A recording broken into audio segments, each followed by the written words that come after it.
Yeah, she spent every day for the past 8 months hand-wringing about progressives in the left. She lost their cushy job over at like Progressive Victory. She made me lose respect for anyone that has ever worked with her that I had an ounce of respect for, by the way, because like they are so goddamn blind sometimes. I will not be naming any names, but maybe familial relations. Bro, he just called out Cenk so hard. I've lost any and all remaining respect for people. I'm not going to name any names, but familial relations. Sorry, guys. Drama Guard's going to play that one back. Anyway, yeah, let's talk a little bit about Brianna Wu and then some of the other characters involved in this saga. So I feel like, Brianna Wu, she didn't used to be all that controversial, at least among the progressive left. Really, she became a source of controversy back during the Gamergate era. But throughout the 2010s, at least from what I could tell, she kind of remained innocuous, just like a TYT progressive, TYT liberal, whatever you want to call it. And she's the executive director of Rebellion PAC, which was launched in affiliation with TYT, kind of as a way to help do, advertisements, propaganda, whatever you want to call it, for Justice Democrat kind of candidates, progressives that were running, people like AOC, people like Jamal Bowman, which I bring up because here's a post that I think really best evidences Brianna Wu's shift away from the progressive left and towards the Zionist center. So Jamal Bowman posted this the other day. Jamal Bowman's in a race for his seat against George Latimer, who's a massively AIPAC-funded right-wing Democrat running in New York City. Against Jamal Bowman, Bowman points out that AIPAC has already spent $6 million against his campaign. He says, why? Because we stand for peace and justice. MAGA Republicans are trying to buy New York 16, which is true. It's not just AIPAC that's funding George Latimer. It's a bunch of MAGA Republicans. A lot of the same donors that donate to, Trump Republicans are donating to Latimer. So he says MAGA Republicans are trying to buy the election. On June 25th, we're going to prove what we decide the future of our district is, not them. # we decide. And again, obviously, we've talked about our problems with Jamal Bowman, but clearly he's the better candidate in this race, and his victory was one of the real crowning jewels of the Justice Democrats, which again, Rebellion PAC was kind of affiliated with, at least to some extent. Here's Brianna Wu just a couple days ago. She got roundly roasted and criticized on Twitter for this tweet, and this is the first of several very sort of sympathetic tweets she's made about AIPAC. She says, I've worked races that AIPAC has been on the other side of and lost, and you know what? They played the game better than we did. What the fuck? Dude, here's the thing. You work for the Rebellion PAC. Yeah. You work for an organization that, for all their faults, has like argued you should get big money out of politics. And they're also like kind of talking out of both sides of their mouth, making a super PAC. Cenk, he said he would I'll take anybody's money. He did the old Elizabeth Warren, where once he realized that no grassroots people wanted to support him, he thought, well, fuck, I guess I will take billionaire money. You know what I mean? I'll give Mike Bloomberg a call, see if he's going to open the checkbook. You know what I mean? Anyway, but to just come out here and be like, I'm the head of the super PAC that is tethered to TYT, the Young Turks network, and be like, yeah, I don't have any problem with money and politics. They just played the game better than us. It doesn't matter that they stacked the deck first. You know what I mean? It doesn't matter that they dealt from the bottom of the deck the whole time. That guy's just a real good poker player. What a card shark, man. This guy, he's so sneaky. I didn't even catch his mechanic script. You know what I mean? Oh my God, I did. No, they would they'd beat you fucking senseless, like that scene in Rounders, right? That's what would happen to you. Yeah, pretty crazy for her to just post this, especially after working supposedly for a progressive PAC for so long. And again, Jamal Bowman is a pretty run-of-the-mill progressive. He's not some radical. He's not Norm Finkelstein. In fact, he actually put out a tweet where he condemned Norm Finkelstein and was kind of pearl clutching over some shit that Norm said at some conference that Bowman also spoke at, and then kind of got like shamed into condemning Finkelstein, right? He's not some crazy radical. He just happens to have the correct opinion on Israel, and he's not in favor of the genocide that is unfolding. But yeah, it's crazy to come after Bowman. She goes on to say there is a constituency that prefers these policies, Nazis, and donates to achieve them.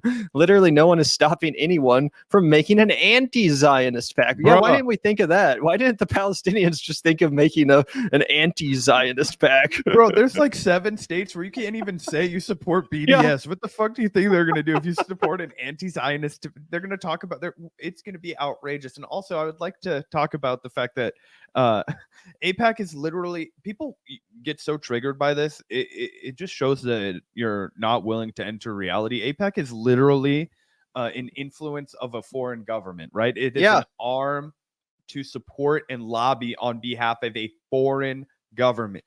The real test would be if we could all get together as tankies and do the DPRK pack. Let's do it. Let's get together. Viva la revolution. Let's do the Cuba pack. You know what I mean? Let's Cuba fucking do Libre. It. Yeah, the Cuba Libre pack. You know what I'm saying? Castro's gone. You know what I mean? I guess Fidel's gone. I don't know. You know, there's still Castro's around. Yeah, we need to have Brianna Wu on the pod and bring her these ideas. This is we're just talking about ideas, man. We're just spitballing. You know, I'm not limiting to the DPRK. I'm sure there are other. Let's start a pack to start a communist government somewhere in Africa that's 100% self-sustained by the democratic people there. But we're, as a form of reparations, trying to gather resources, to provide, lobbying efforts in America. You know what I'm saying? Let's see how far that goes. You know what I mean? Let's start to give the Sudanese people some representation in Washington. Let's start to throw some wrenches in what the fuck is happening down there. You know what I mean? Yeah, it's absolutely ridiculous. And then this is the worst part. Get in her fifis real quick too. Brianna says, I think that just like failed dictators that blame their problems on America, you gotta get a load of this shit. This is just insane. There are politicians that blame their failures on AIPAC. It's lazy and intellectually dishonest. So she's basically calling progressives like Jamal Bowman lazy for bringing to people's attention how much influence this foreign government has over our elections. But yeah, he's lazy. I'm pretty sure if Jamal Bowman loses this election to AIPAC, it's not because he was lazy. And again, I'm not even the biggest Jamal Bowman fan. I'm not the biggest simp for Bowman. We've criticized him many times. In fact, sometimes I think he's downright milquetoast. But come on. It's not because he's lazy if he loses to freaking AIPAC funded George Latimer. That's a ridiculous thing to say. And it's a total spit in the face of progressives like, but not limited to, Nina Turner, for example, who also worked her fucking ass off in Ohio to win a congressional election, only to be defeated at the last minute when AIPAC flooded the race with a bunch of money and erected billboards all over Cleveland, calling Nina Turner anti-Semitic and smearing her in a variety of other ways as well. We can bring attention to that. That's a legitimate thing to talk about. This isn't like, oh, I lost a game of chess to Zach, so now I'm going to throw a fit and start acting like it's someone else's fault or blaming external influences. Like, no, this actually is important. We have to look at campaign finance. We have to look at who has more power and influence and who's buying elections in this country, where bribery has basically been legalized when it comes to elections and stuff like that. So yeah, I think it's totally crazy. I also want everybody to sit here and reckon with the fact that any of you that have ever contributed to TYT or the Rebellion Pack, this is what you've contributed to, right? They actually don't care about campaign finance reform. They care about a cushion. They care about staying fucking wealthy. They care about, always getting donations coming. And you can see that 100% by the way that the Young Turks coverage has shifted over the years. And now they're scrambling to find a new direction because they feel like there's a vacuum in the amount of money you can make supporting progressive politics right now. And that's the real kicker, right? It's not so much that it's harder now to support progressive politics. I mean, there's less to talk about. You have a couple of key issues that are dominating the news cycle, and you have to really dive in and unpack those. But it's not impossible. What the reality is that they're pivoting away from it because it's not as profitable right now. Because the hype and the pageantry and all of the like cool factor of the Bernie Sanders movement have kind of expired after the last 8 years, right? And now we're in one of those lulls as progressives where it separates the true believers, the fighters, the comrades from the people who were just, the kind of people that we need to reach, right? The passive electorate, right? But they're not the kind of guys that are going to be always around. What Cenk wants is he wants to catch a lot of fish. So he's going to go wherever he thinks there's the most people to go by. And same with Brianna Wu. That's why they've immediately begun changing their positions. And even though Cenk is still doing his whole thing where, he's a hard line about Palestine and he'll go on there and he'll throw a stink. He hasn't fired this fucking lady who's out here literally doing genocide talking points, ethnic cleansing talking points. I mean, people will threaten your job if you're caught being a Karen in public, which I don't give a shit about, but I'm just saying you compare that to actual campaigning for ethnic cleansing, like, you know what I mean? Like, yeah, that's something that you could fire somebody for, be like, yo, your value set is so dramatically incompatible with this organization. And also, you're supposed to be running against money in politics. You literally just justified it and called it lazy to critique the vast influence that it has. And as Fuzzy Slippers pointed out, I threw it up on screen, 90% of elections are won by the person who spends the most money. Like, that's horse shit. What are you talking about? This is completely antithetical to the entire stated mission of the Young Turks Network, of the Rebellion Pack. They've thrown in the towel. It's embarrassing. It's humiliating. And even people who are close to Cenk are starting to fucking get annoyed by this. I wanted to throw this up. Obviously, Cenk and Hasan have their own politics, but typically Hasan is reluctant to criticize Cenk unless Cenk is there and they're debating, right? Like, he doesn't take pot shots at his uncle, which is totally understandable. But let's listen to this clip really quickly here and see what Hasan has to say. Gavin, do you have anything to add before we play this? No, but I haven't seen this clip yet. I'm super excited to check it out.